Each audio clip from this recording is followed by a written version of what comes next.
እንግዲህ ሁላችንም እንደምናውቀው የኢትዮጵያ ፊልም ኢንደስትሪ ዳይቭ እንደዚህ ያለ ወደ ገደል እየገባ ነው። ወደ ገደል እንግዲህ እዚህ የሞተና እየደከመ ለመጣ የፊልም ኢንደስትሪ ክትባት እንግዲህ በማጣት እስካሁን ቆይተናል። እንግዲህ አንድ የፊልም ፕሮዲዩሰር ሳዳም ነጌሶ የሚባል የፊልም ፕሮዲዩሰርና ዳይሬክተር በዚህ የተቀዛቀዘ ለመጣ የፊልም ኢንደስትሪ ለታመመ የፊልም ኢንደስትሪ ሰለሞን ሙሄና ደረጃ ኃይሌን በማጣመር ክትባት ሊሆን የሚችል የሚገርም ሰስፔንስ ትሬለር ፊልም ኢትዮጵያ እስከዛሬ ያልተለመደ ሰስፔንስ ትሬለር ፊልም አዘጋጅቼ መጋቢት 1 ላስመርቅ መጋቢት 5 6 7 በተመረጡ ሲኒማ ቤቶች መጋቢት 12 13 14 በሁሉም ሲኒማ ቤቶች ለማሳየት ዝግጅቴን ስለጨረሱ የፊልምን መዳን የፊልምን ወደ ጤና መመለስ ለሚናፍቅ የፊልም አድናቂ በሙሉ መጥቶ ዊትነስ ያደርግ መጥቶ ይመልከት እያለ እንግዱ ፈጣሪ ሲቀጣኔ ጣልቃ ምገባው ማለት እሱ ነው። አረታ ገደላችሁ ሰጠኝ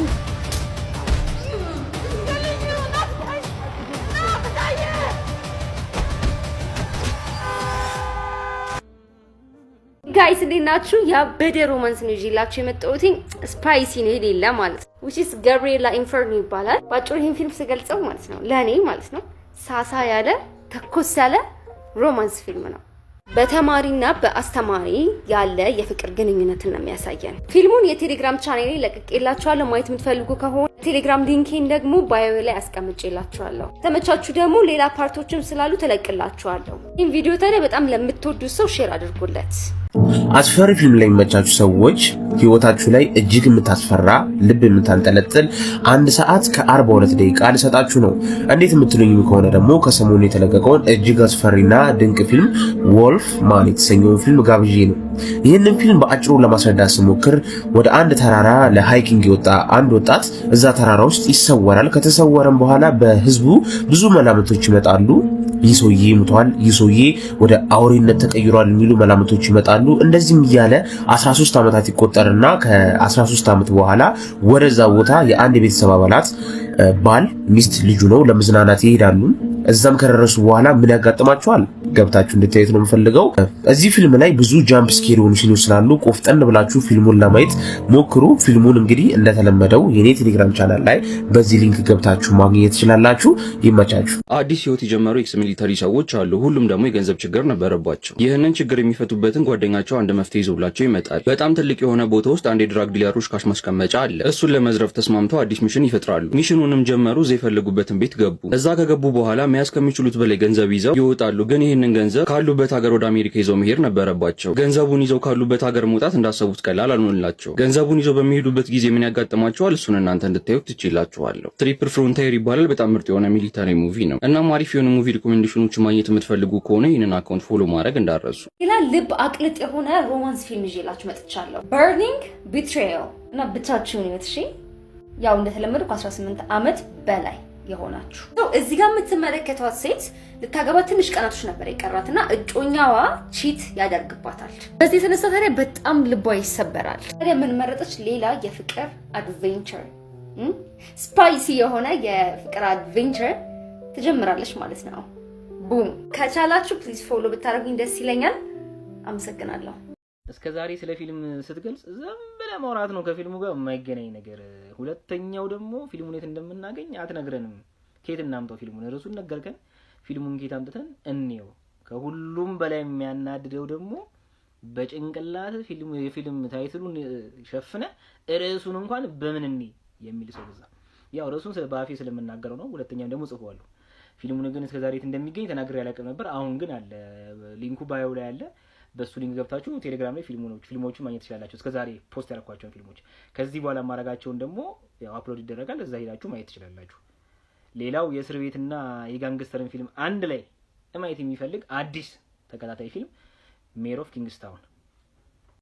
ስንቶቻችሁ ናችሁ ሆረር ፊልም መመልከት ለጤናችን ጠቀሜታ እንዳለው የምታውቁት? ይህንን ስል ብዙ ሰዎች ይህ ልጅ እንደሚቀባጠረው ልትሉ ትችላላችሁ። ግን በሳይንስ የተረጋገጠው ነው ልንገራችሁ።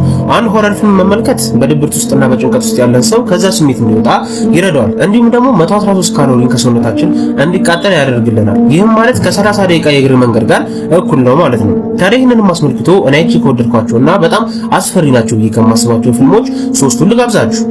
ሶስተኛ ላይ ማስቀምጥላችሁ ፊልም እንደ አውሮፓውያን አቆጣጠር በ2005 የተለቀቀውን ዘ ዲሴንት ይሰኛል። ይህ ፊልም በጣም ልብ አንጠልጣይ ነው። አስፈሪነቱም ቢሆን በዛው ልክ ነው። በአይኤምዲቢ የ7.2 ሬቲንግ ተሰጥቶታል። በሁለተኛ ላይ ማስቀመጥላችሁ ፊልም ከወደ ኢንዶኔዥያ የተሰራ ሲሆን የተለቀቀው 2017 ነው። የፊልሙ ርዕስ ሰይጣን ስሌቭ ይሰኛል። በአይኤምዲቢ የ6.5 ሬቲንግ ተሰጥቶታል። የኢንዶኔዥያ ሆረር ፊልም አይታችሁ የምታውቁ ሰዎች ምን ያህል ፊልሞቻቸው አስፈሪ እንደሆኑ ታውቃላችሁ። በአንደኛ ደረጃ ላይ ያስቀመጥኩላችሁ የኔ የምንጊዜው ምርጥ አስፈሪ ፊልሞች ከምላቸው አንደኛ ደረጃን የተቆጣጠረውና በሳይንሱም ደረጃ ቢሆን የዓለማችን የምንጊዜው ምርጥ አስፈሪ ፊልም አንደኛ ላይ መቀመጥ የቻለውን በ2012 የተለቀቀውን ሲኒስተር የተሰኘውን ፊልም ይሆናል። ይህ ፊልም በአይኤምዲቢ የ6.8 ሬቲንግ ተሰጥቶታል። ሶስቱንም ፊልሞች የኔ ቴሌግራም ቻናል ላይ ታገኙታላችሁ። የኔን ቴሌግራም ቻናል በዚህ ሊንክ ገብታችሁ ሰርች በማድረግ ኢንጆይ ማድረግ ትችላላችሁ። ይመቻችሁ። ከላይ የምትመለከቷት ሴት ዩናይትድ ኪንግደም ውስጥ ነው የምትኖረው። እናም የምትኖርበት ሀገር በአምባገነን መሪዎች ነው የሚመራው። እዚህ ሀገር ላይ አንድ ህግ አለ። ህጉ ምሽት ላይ ከቤት መውጣት የሚቻልበት የጊዜ ገደብ አለ። እሷም የጊዜ ገደቡ ሰዓት ከመድረሱ በፊት ከቤት ትወጣና ወደ ሌቷ ሀገር መሄድ ትጀምራለች። በመንገዷ ላይም እያለች ከቤት መውጣት የማይቻልበት ሰዓት ይሞላል። ጋርዶቹ መንገዱን መጠበቅ ይጀምራሉ። እሷም ሰዓቱ ስለሞላ በድንጋጤ ውስጥ እያለች አንዱን ጋርድ ትመለከተዋለች። የዛን ጊዜ እሱ እንዳይዛት ብላ መንገድ ቀይራ በችኩላ እየሄደች እንዳለ ከሌላ ጠባቂ ጋር ትጋጫለች። የዛን ጊዜ እሷ ጠባቂው እንዳይዛት እያስረዳችው እንዳለ ከሱ ጋር አብሮ የነበረው ጠባቂ ወደ እነሱ ይመጣል።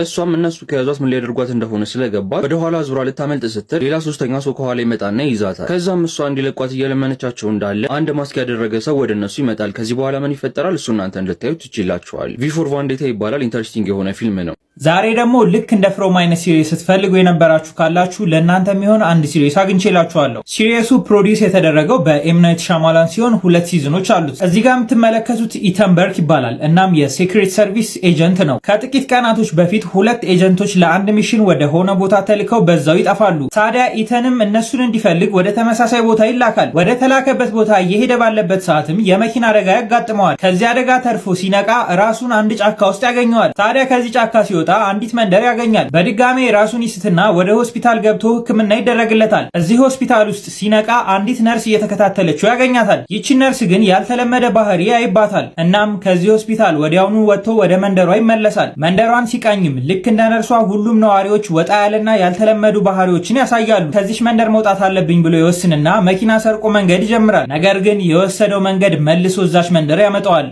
እናም መውጣት እንደማይችል ይገነዘባል። ታዲያ ይቺ መንደር ምንድናት? ነዋሪዎቹ ስለምንድን ነው ወጣ ያለ ባህሪ የሚያሳዩት? እሱን እናንተ እንድታዩት ልተውላችሁ። ዌይዋርድ ፓይንስ ይባላል የሲሪየሱ ርዕስ። የፍሮምን ያክል ባይሆንም በጣም አሪፍ መደበሪያ ይሆናችኋል። ሚስጥሩን ለማወቅ ደግሞ እንደ ፍሮም ረጅም ጊዜ አያስጠብቃችሁም። ሲዝን 1 ላይ ይመልስላችኋል። እንዳልኳችሁ 2 ሲዝኖች ያሉት ሲሆን የመጀመሪያው ሲዝን በጣም ነበር የተመቸኝ።